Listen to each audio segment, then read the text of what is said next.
Hey everybody, welcome to the channel. Hope you guys are having a chill day today. In today's video, I'm going to be covering Shade Protocol, which is built on top of a secret network. If you're interested in learning more about secret network, which I'm personally very bullish on, I suggest you guys check out my video review, which I've linked in the description below. And part of my bull case for secret network involves Shade Protocol. Aside from needing secret tokens for transactions on Shade, they've created this one-way burn mechanism that will permanently remove secret tokens from the circulating supply. By watching this video in its entirety, you'll learn why Shade has some of the best token value accrual mechanisms that I've ever seen. Before we dive into the video, I wanted to quickly invite you guys to join my Discord. It's a great place to share and exchange alpha. I mean, some of the early opportunities that I've personally found have originated from the alpha that I've gotten from some of my Discord members. And to be successful in crypto, it's very important to build your network. In fact, the people who build the most robust networks tend to be the most successful in the industry. So if you're interested, the link to my Discord can be found in the description below. With my intro out of the way, let's go ahead and dive into this video.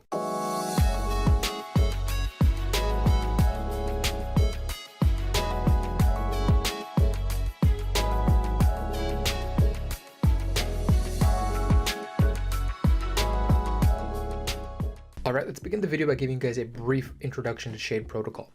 Shade Protocol is an ambitious array of application layer products focused on a simple end user experience that involves the incorporation of privacy by default.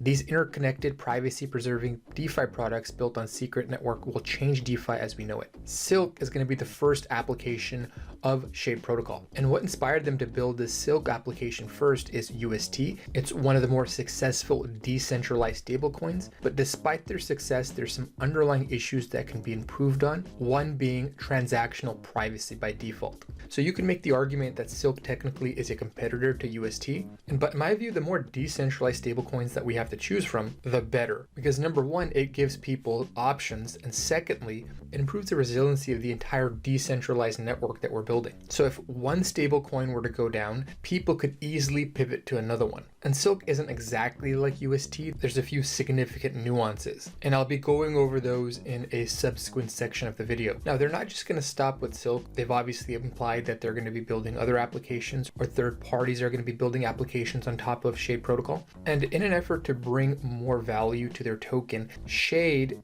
ticker SHD, will be integrated to all products that are listed on the product roadmap. And we'll cover that in the tokenomics segment of the video.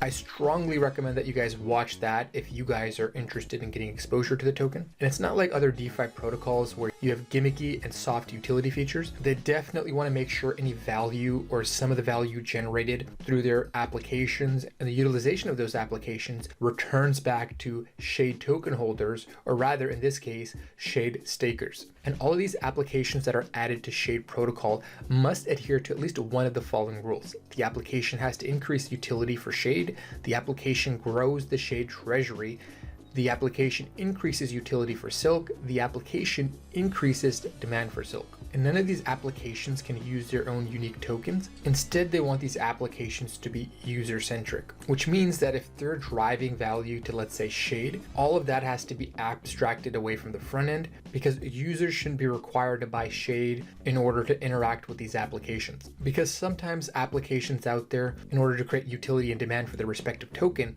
end up compromising the user experience. So in terms of the roadmap, after Q1 of 2022, we can expect testnet and mainnet launch. In Q3, we're going to see synthetics, listing, partnerships. And I think this has the potential to send the growth of Shade Protocol into hyperdrive, because what it essentially allows users to do is set up an offshore bank account where you can keep stablecoin pegged assets or diversified into a broad basket of assets. So I would imagine that you would have synthetic stocks, synthetic commodities, which would allow you to basically adjust your allocation based on the macro environment. And so with the introduction pretty much complete, if you guys are eligible for Airdrop, or if you want to find out your eligibility, just come here to shadeprotocol.io, click here on claim Airdrop. And to begin the claim process, you have to watch this 90-second video. Once you're done watching it, click here on claim now, connect with your Kepler wallet and follow the prompts. Now, before we discuss the tokenomics, I wanted to go over the minting process, because ultimately I think this will be the main value driver for both Shade and potentially Secret. Part of the reason I was so bullish on Luna was because you needed Luna to mint UST.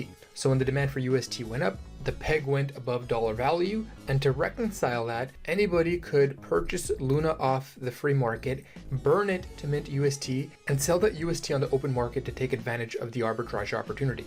And so that resulted in a supply contraction. So in addition to the speculative demand that you got from investors, you also had this perpetual demand that came from the expansion of the UST supply. Silk is going to have the same minting mechanic, except in this case, they're going to be using Secret and Shade to mint Silk. By the way, this burning of Secret for Shade or Silk is a one-way street. If you look at the conversion minting side here, you can burn $1 of Shade for Silk, or you can burn 1 Silk for Shade. And they do this because they want to empower users to directly transfer value into Silk and Shade ecosystem via the entry minting mechanism as well as bonds.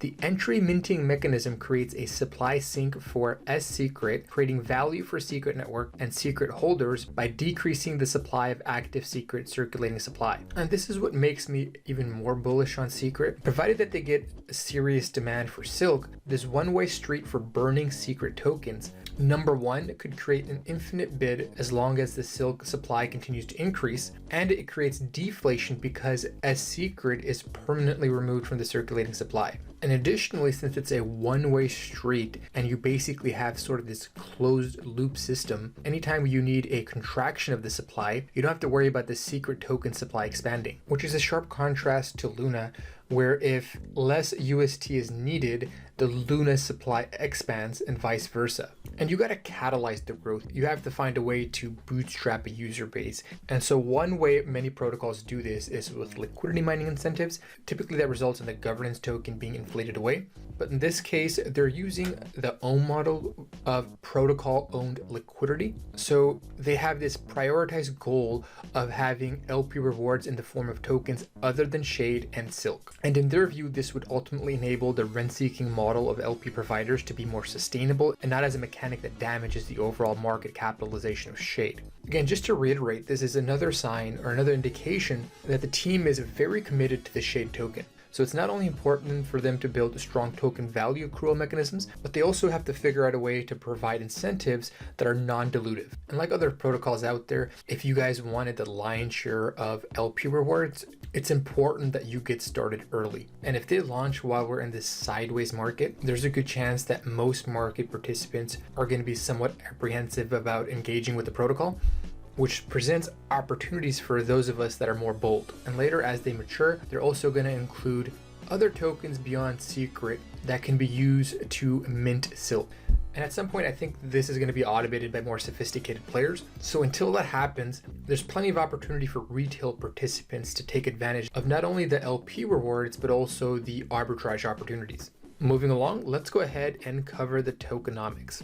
So here we have 23% being allocated to the development fund, 12% to staking rewards, 3.3% to advisors and listing fund, which implies that this is going to be listed on exchanges. You have 1.5% for launch expenses, 10% for a community pool, 7.75% for a private raise, 15% for LP rewards, 14.5% for airdrops, and 12.34% for grants. I did watch an interview with the founder, and he's very keen about getting grants or mini grants to people that want to contribute to the project. And there's always a variety of ways to contribute. You could help with marketing, creating educational content. Maybe you could help with business development. You don't have to be a developer to contribute to the project. So if you're a fan of Shade Protocol and you want to reinforce your success, or maybe you're just looking for an opportunity to get involved in the space, make sure you head over to their Discord, engage with the community, and see where you can contribute. Now, anytime you invest in a project or you own a token, it's important to find out when the tokens in the private raise are going to be unlocked and available to investors, because I promise you the lion's share of investors out there, that they're here to make a profit, and as soon as they get unlocked, they'll probably sell most of their tokens. There are exceptions to this rule, because if they believe strongly in the team and the project, there are instances where they end up buying more tokens. But in the vast majority of cases, many of these funds, they're going to end up taking some profits. In this case, I couldn't find a date. If you guys end up finding the exact day when this linear vesting schedule begins, let me know in the comment section below. But whenever this vesting schedule starts, they're going to be unlocking 1,061 Shade tokens per day spread across 25 organizations. And the reason they went with this linear release model versus using a cliff model is because based on the research that they looked at, linear investing leads to smoother liquidity supply shocks. And the development fund, which they've allocated almost a quarter of the tokens, they're going to use these funds to build out Shade primitives. And for funding, they're going to have a preference for private OTC deals that result in locked liquidity investing periods versus selling them directly on the open market. Now, in terms of token value accrual, there's 4 places where it's primarily going to come from. The first one we went over, we talked about how Shade and Secret can be used to mint Silk. So as long as the Silk supply keeps expanding, that's going to add deflationary pressure to this Shade token. Now with this, we don't have too much detail, but if it's similar to what Ohm is doing, then Shade Protocol will own the lion's share of the liquidity out there, and users will be able to buy discounted Shade tokens via bonds. And with synthetics, we haven't talked about it too much, and honestly, I haven't seen a lot of detail out there, but presumably we're going to be able to mint these synthetic assets by collateralizing them with Shade and potentially the Secret token.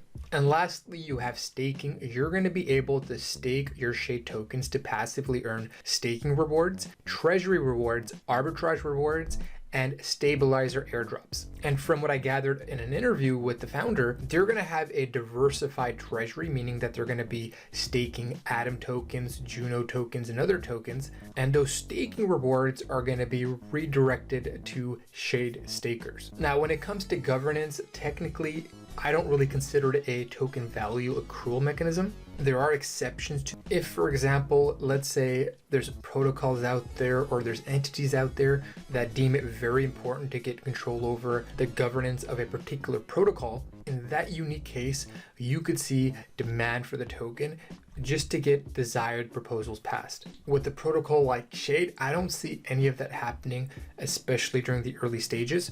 And for that reason, I didn't add it to the slide for token value accrual. Now that I've introduced the protocol to you guys and I've covered the tokenomics, I'm going to end the video with my closing thoughts. But before I do that, if you share my optimism for the Secret network, you definitely want to stake some Secret tokens. With that ecosystem fund that they have, I'm confident that we're going to see many more projects launch on the Secret network. And if you want to get airdropped those tokens, there's a high probability that Secret token stakers are going to be eligible for the biggest airdrops. Now, this is purely me speculating, so I could definitely be wrong, but given the trend that I've seen within the Cosmos ecosystem, I'm open to saying with a great deal of conviction, there's a high probability that Secret stakers are going to be given airdrops from projects that are launching new applications within the Secret network. Now, out of all the DeFi protocols that I've seen so far, I think Shade Protocol is poised to be the most important. And the other protocols, I think, did a pretty good job of bootstrapping liquidity. I mean, they have a long way to go. The pools aren't super liquid, but over the coming months as new projects launch, I wouldn't be surprised to see more participants and more liquidity enter the Secret network. And assuming Shade Protocol extends its footprint outside of the Secret network through the Silk stablecoin, there's a pretty good chance that a lot of Secret tokens are going to be used to mint Silk, especially the more sophisticated players that are also Secret token holders. At some point, they're going to end up building an arbitrage bot. And when that happens,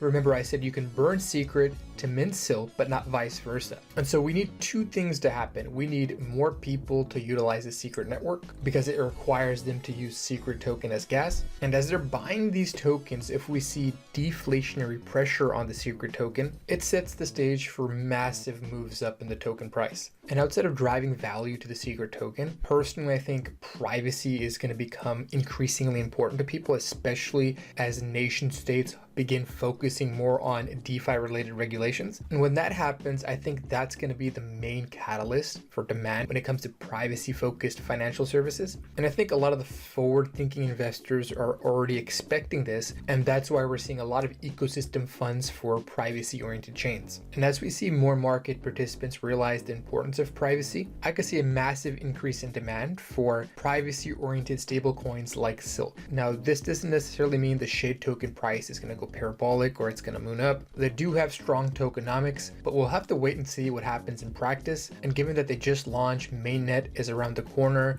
and we're in this sideways market, I wouldn't buy the token with the expectation that it's going to moon up anytime soon. However, if you were eligible for the airdrop, I would definitely try to stake it as soon as possible. Accumulate as much as you can. Maybe you can provide some liquidity to earn some yield while you wait. And once mainnet is live, I would definitely use your bag of Shade and take advantage of all the incentives that they dish out. Well, that pretty much wraps things up. If you guys enjoyed today's content, definitely give me a subscribe and like the video. And if you're interested in being an alpha group and building your crypto network, you should definitely consider signing up for my Patreon. For $20 a month, you'll get access to my private Discord channel. You'll get the paid version of my newsletter. And if you're looking for more information or you wanted to have dialogue with me, you can consider signing up for one of the higher tiers.